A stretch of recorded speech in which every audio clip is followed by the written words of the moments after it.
Welcome to the tool probing video for Mach3. The equipment used in this video is a tool probe which can be purchased from IM Services for about $225. The machine is a Bridgeport Series 1, and the part that we're probing off from is just a block in the vise. We've got two tools that we're going to set up, but the first thing we need to do in setting up our tool probing is we need to get a distance from the top of the part to the probe. I just do this by jogging my axis down on top of the part and touching it off like I normally would if I didn't have a probe. So I'm on the top of the part right now. I'm going to hit 0 in the DRO, or hit the 0Z button, and I'll pick it back up off the part, and I'm going to move my tool just over the probe. Now that I'm over the probe, I need to run my script, and we'll take a look at the script. This script is available on the web page, and it's probe. Okay, we're going to single step through it, and I'll kind of walk you through what it's doing. The first thing it does is it gets Z move. This is how far it's going to move during the probing cycle. The Z position, it's getting the position of the Z axis right now, which is the second DRO. It's getting the tool number, which is this is your OEM DRO number. And the Z offset value, this is actually what we're going to be setting. And since the tool is equal to 0, it goes into this section of code because of the if statement. If the tool was not 0, it would go to this. This is now going to display this text inside a message box, and what it's asking is, did you zero off the part first? We'll just say yes, and that's because we need to set the top of the part to 0 to get the distance from the top of the part to the top of the probe. And it's checking to see if the response is 6. If you didn't say yes, the response would not be 6, and it would skip over all of this, and it would give you this error message right here. So we'll step down through again. Here it's calculating where it's going to move to. And this one's actually the probing cycle, so we'll let it probe.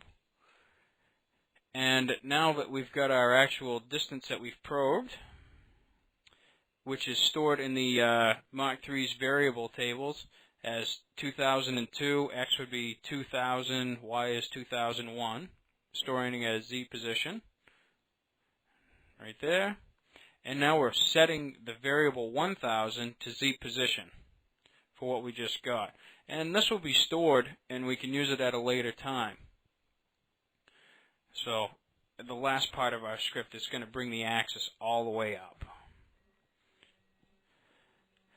Now we're going to change the tool and do a different probing sequence. Because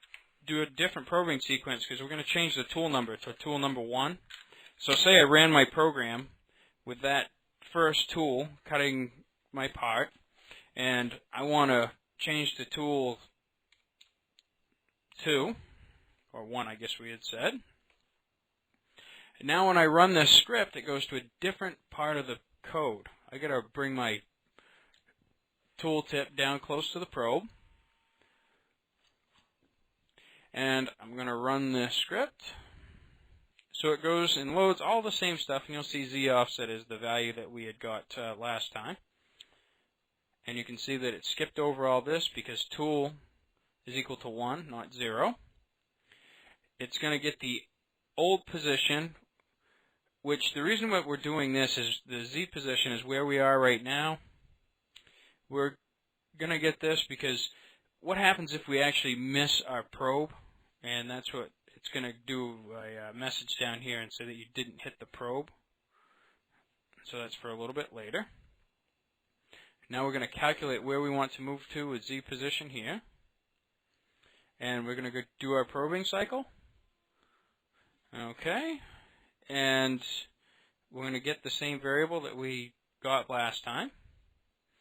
And once we get this variable, we're going to move into where that variable is. So we can see that it wants to move to the negative 8674, and as soon as we press step again, it moves into position because that's where the probe actually made contact.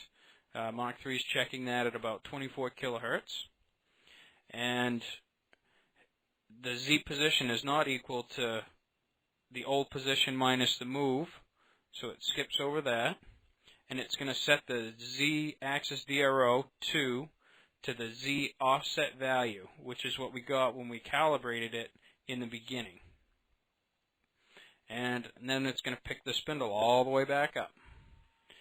And if I jog my tool now over my part and down, I can see that right there it's actually just about touching the top of my part. So that's generally how the tool probing macro goes, and hopefully you enjoyed this quick little video.